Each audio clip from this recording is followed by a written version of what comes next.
Всем привет, с вами Дэн. Ну, признавайтесь, любите вы тонкие? А? Любите?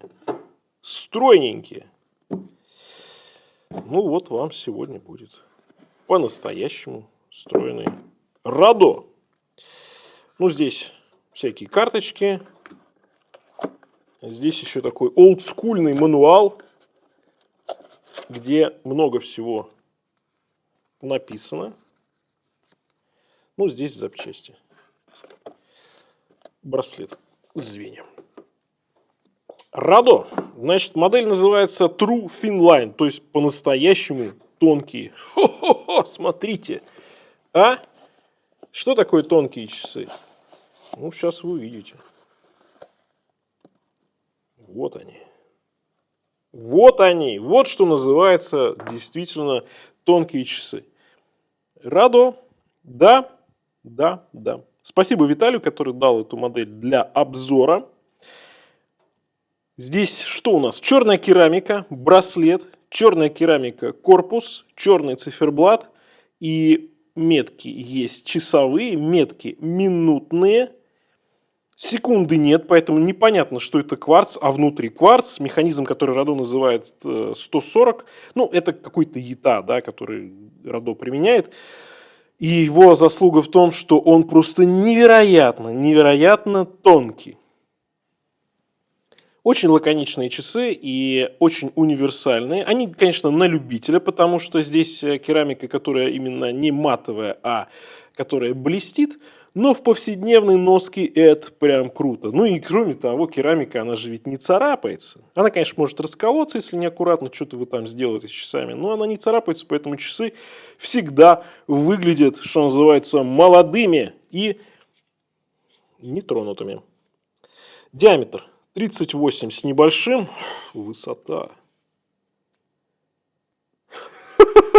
4,9 миллиметра. Вот это я понимаю. По браслету. Ну, здесь браслет сторонний вы, конечно, не поставите, но тем не менее около 19, да, чуть больше, чем 19. Ну, никому в голову я не думаю, что придет менять этот потрясающий браслет от Радо. И 42,1 у нас всего от ушка до ушка. Мое запястье 18,5. Ну и вот что мы получаем. Аккуратная модель и, конечно, максимально плоская. Можно носить, ну, хоть подо что, потому что везде эти часы, они практически не возвышаются. Волосы на запястье выше, чем эти часы.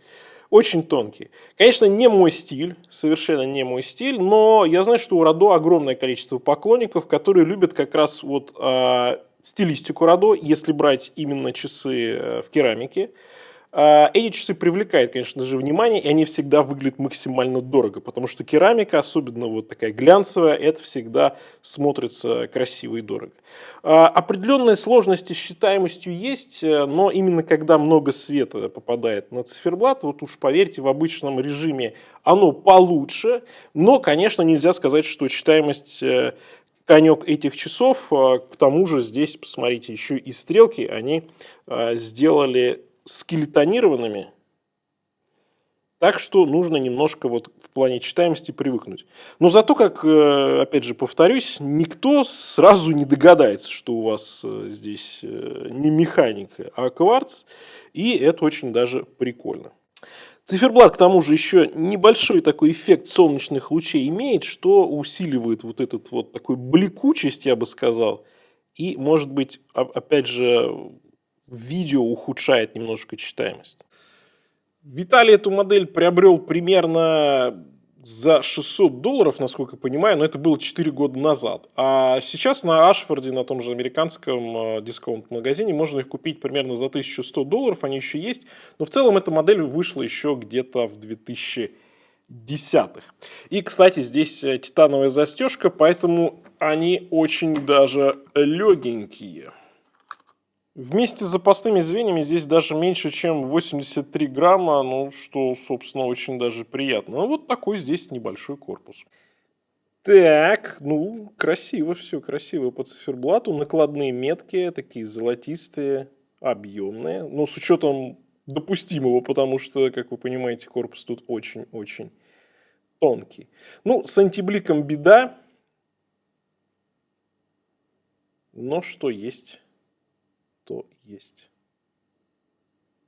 Зато смотрите, какая красота, да? И как будто бы это все прям супер-супер новое. Ну что, вот такие Радо. Напишите, кстати, как вам эта модель, и любите ли вы супер тонкие часы, и любите ли вы керамику. А на этом у меня все. Всем пока. С вами был Дэн. Увидимся.